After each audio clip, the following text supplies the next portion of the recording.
Usually what I do is I start with myself. Yeah.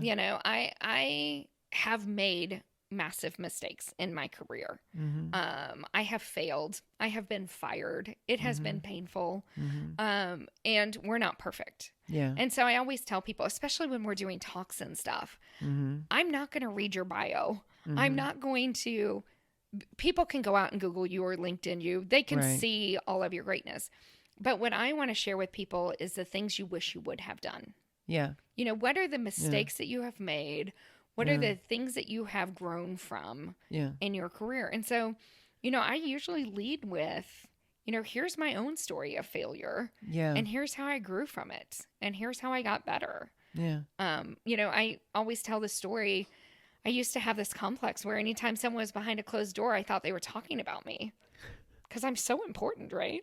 And I had this boss pull me aside and say, "You're not that important. Like, Yeah. Yeah. get over Yeah. yourself. Yeah. In the grand scheme, like it's just yeah. Who do you think you are?" Yeah. But when you're 22 Mm-hmm. and you're screwing things up, you Right. just assume anytime the phone rings, you're getting fired, or anytime someone walks Yeah. in, and so you have this fear. And so I still will hear him in the back of my head sometimes going, "You're not that important."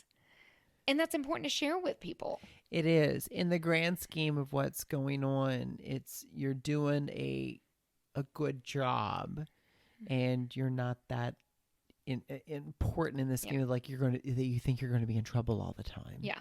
And I can change people's lives, and I can have an impact, and I can help them grow.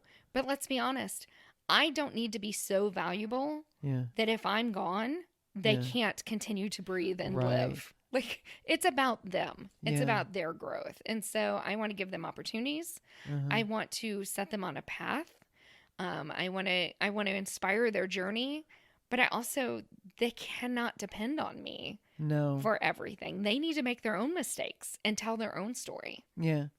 I think it's really important for so many of our HR colleagues to be able to provide themselves enough of that sufficient grace for themselves. It's like, listen, you don't have it all figured out, but that's been a big issue in amongst human resources professionals, that the attorneys, the law, and everything. Like we have, there's like this expectation in the workplace that we have to know just as much. We have to be perfect. We have to know when that CEO comes to us, like, can we do this? Like, we're supposed to know all these things. And it's a very lonely profession.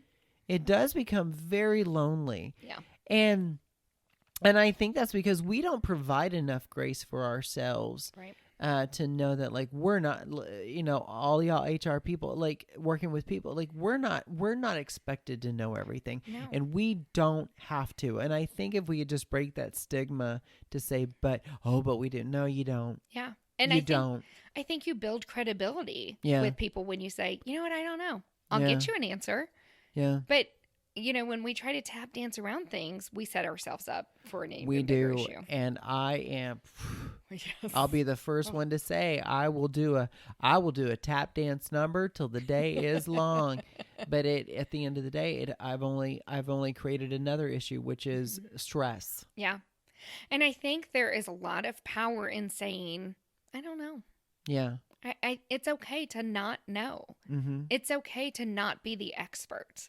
I tell people all the time, I hire people smarter than me because they make my job easier. My ladies that work for me are phenomenal. And sometimes I'm really envious of the opportunities that they do and the work they do, but they fill a gap that I don't have. Yeah. And so that should be celebrated. I shouldn't be threatened by them. No. And none of us should be. Like, your success shouldn't threaten me. It should give me an opportunity to support. Yeah.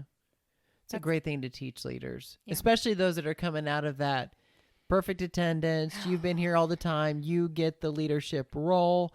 And then and that's Dan. And then when Sally comes in and she's doing a much better job, it's like, oh, Sally's a problem. Yeah.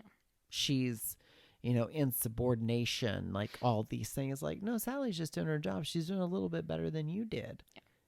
Maybe what you did caused her to do it a little bit better, and then what she'll do will cause the next person to do it a little bit better. And we assume, it's interesting, we assume that people who don't do things exactly the way we would do it are doing it wrong.